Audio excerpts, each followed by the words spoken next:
ribu massa telah berkumpul di lapangan Merdeka dan nanti akan bergabung dengan ribuan lagi massa dari Gereja HKBP 4 Distrik di sekitar Kota Medan.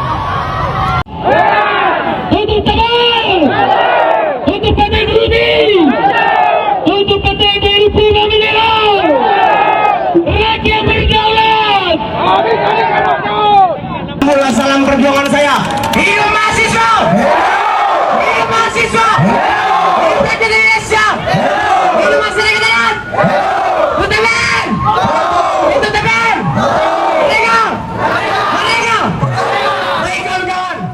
Ribuan massa datang dari berbagai elemen, masyarakat adat, mahasiswa, organisasi, masyarakat sipil, melakukan aksi damai di kantor Gubernur Sumatera Utara, Jalan Pangeran Diponegoro, Kota Medan.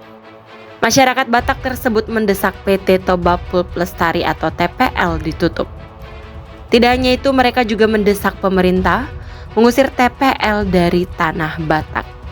Aksi damai desak penutupan PT TPL ini mendapat dukungan penuh dari Eporus HKBP, Pendeta Victor Tinambunan. Dalam pesan resminya, Eporus yang juga salah seorang pembina Sekretariat Bersama atau Sekber Gerakan Oikumenis untuk Keadilan Ekologis di Sumatera Utara menegaskan, gerakan ini lahir dari kerinduan tulus akan keadilan, kemanusiaan, dan kelestarian alam. Eporus HKBP menekankan, aksi ini dihadiri oleh berbagai kalangan lintas iman, termasuk Kristen, Muslim, dan penganut agama lainnya, yang merindukan tegaknya hak asasi manusia dan terpeliharanya lingkungan. Tuntutan utama aksi adalah agar gubernur menerbitkan surat rekomendasi penutupan PT TPL kepada Presiden Prabowo Subianto dan Menteri Kehutanan. Pimpinan aksi menyebutkan, jika kekerasan terhadap rakyat yang dilakukan PT TPL sudah berulang selama puluhan tahun, sehingga solusi agar PT TPL tidak beroperasi lagi menjadi pilihan. Selain korban dari masyarakat, PT TPL juga dituding jadi biang kerusakan lingkungan di kawasan Danau Toba.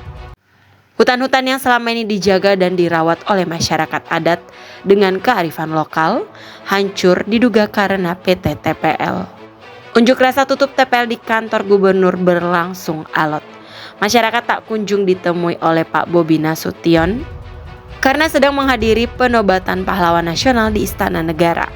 Hanya Wakil Gubernur Sumut, Pak Surya, yang menemui mereka. Sementara itu PT TPL pun memberikan tanggapan atas unjuk rasa yang dilakukan oleh masyarakat. Dikutip dari pernyataan resminya, PT TPL mengklaim memiliki komitmen terhadap komunikasi dan keterbukaan. PT TPL juga membantah tudingan soal kerusakan lingkungan akibat dari operasional mereka.